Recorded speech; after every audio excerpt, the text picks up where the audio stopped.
Hi everyone, welcome to Happy Crafts with Kids. Today we're going to be making an I Spy bottle.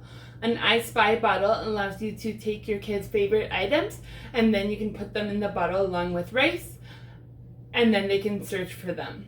You're welcome to do different themes, so you could do like a sports theme or a sea theme or a theme that your kids enjoy based on their favorite toys.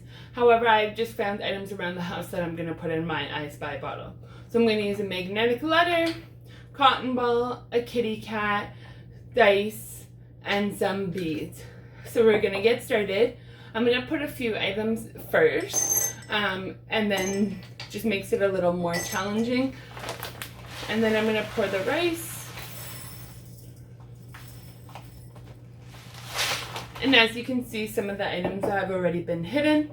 And I'm going to continue to put some more items and then some more rice.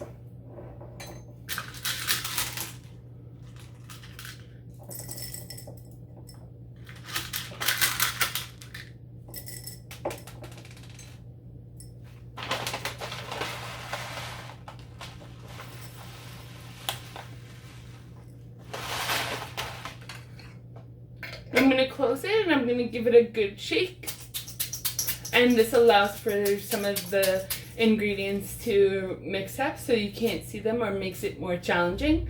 And then you can see how many items your kids can find. Thank you for watching. Don't forget to like and subscribe my channel.